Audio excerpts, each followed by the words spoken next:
The news line, अचूक वेधक.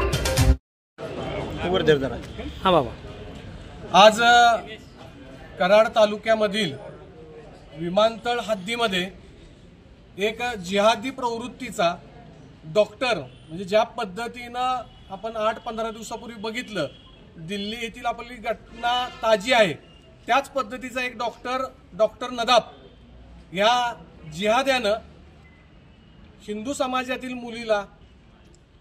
मुलीचा विनयभंग किंवा विविध चाळे करून त्या दवाखान्यामध्ये तिला त्रास देण्याचा प्रयत्न केला.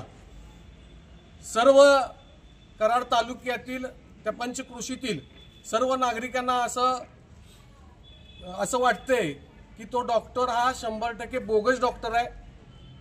मी त्या विभागातील बऱ्याच नागरिकांकडून माहिती घेतली तर असं लक्षात आलं की अनेक 2-3 ठिकाणी अशाच पद्धतीचे डॉक्टर म्हणजेच बोगस डॉक्टर, जेणेकरून जिहादी प्रवृत्ती मनात आहे आणि हिंदू मुली असतील, महिला असतील, यांना त्रास देण्याचा प्रयत्न. त्याचबरोबर 50 रुपयामध्ये फक्त इंजेक्शन्स असतील, गोळ्या असतील, हे त्यांची फी आहे.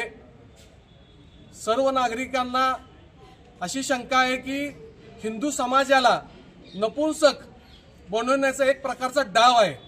मागील 2 महिन्यापूर्वी अशा पद्धतीचे हजारो डॉक्टर राजस्थानमध्ये सापडले. त्याच पद्धतीचा जिहादी डाव हा कराड तालुक्यामध्ये चालू आहे का, असं आम्ही सर्व हिंदुत्ववादी संघटनांना वाटत आहे. मी सर्व या तालुक्याबरोबर जिल्ह्यातील सर्व ग्रामीण भागातील नागरिकांना आवाहन करू इच्छितो की अशा पद्धतीचे जिहादी डॉक्टर जर आपापल्या विभागामध्ये, आपल्या गावामध्ये असतील तर 100% तक्रार करावी. त्यातील ज्या हिंदुत्ववादी संघटना आहेत किंवा ज्या ग्रामपंचायती आहेत, त्याचबरोबर गणेश मंडळ आहे, शिवजयंती उत्सव मंडळ आहे, दुर्गादेवी उत्सव मंडळ आहेत, यांना लगेच तातडीनं त्यांना सांगावं की अशा पद्धतीचे जिहादी डॉक्टर आपल्या विभागामध्ये आहेत, अशा पद्धतीचे कृत्य करू शकतात.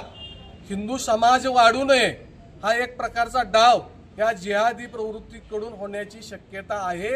आम्ही आज पोलीस स्टेशनमध्ये विविध संघटनांच्या माध्यमातून निवेदन दिलेलं आहे की हे जर दवाखाना बंद नाही झाला, त्या जिहाद्याला जर चांगली कडक कारवाई त्यावर झाली नाही तर 100% 2 दिवसात आम्ही ह्या ठिकाणी पुन्हा एकदा बसू आणि उपोषणास बसू.